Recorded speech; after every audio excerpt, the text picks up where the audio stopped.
My name is James Friedman, and I run a company called Magic Management, which uses the psychological principles that magicians use, but applies them in a totally different field, and that is business communication. Ladies and gentlemen, please welcome James Friedman. This is interactive. Everyone stand up. Some groaning already. All you had to do was stand up. Think of a vegetable. Very good. Now think of a European capital city. And finally, would you please think of a number between 1 and 10? And that's over 5,000 permutations, and yet only a fraction of you, if you have a look around, are still standing. The people who are still standing are the independent thinkers. One of the independent thinkers is now going to get selected to come and join me on stage. Here in my case is a prediction I made earlier. And in a loud, clear voice, tell everyone exactly what it says. You are one of today's original thinkers, but I still knew you would choose potato, Rome, 8. Thank you very much for helping me. Today's been about how they can use the psychological principles of magic to persuade and convince their clients and their customers. What is persuasion? The art of getting people to do something they wouldn't ordinarily do if you didn't ask.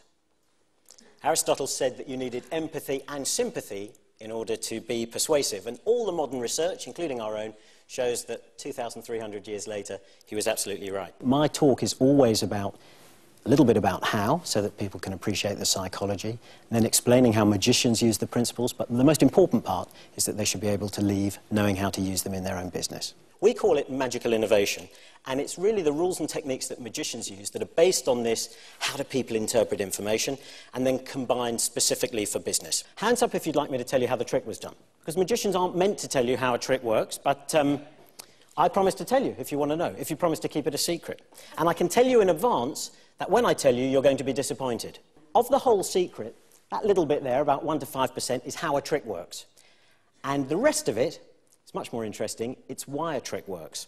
And the difference between how and why is enormous. It's the difference between the boring bit and the interesting bit. And although I will share with you the boring bit about those tricks I did earlier, the interesting bit is really what I'm here to talk about. What we're revealing is not how tricks work, but it's the real secrets of magicians, the psychological techniques that can engage an audience, sharpen communication, and generally improve your business performance. All these rules of magic wrapped together we call magical innovation. It's our trademark process, and we're very proud of it. You don't take the 16 rules and pick them out haphazardly or in a random way. There is actually a set process to apply them, which, funnily enough, we call the magic process. And if you apply the rules in that structure, any business will benefit. Doubts are reduced by openness, but may be increased by overstressing. How can you apply this to your business? Imagine your phone rings, you pick it up, and a voice says, "Hello, this is not a sales call. What's your first thought?" I'm really passionate about these techniques. I love sharing them. I mean, I was using them in a different industry before Magic Management was formed, and all these years later, we are still the only company that uses the psychology of magic and applies it to business. So if people are looking for a different presenter, something unique, that will actually be profitable with techniques they'll be able to use, I hope they now know where they'll be able to come.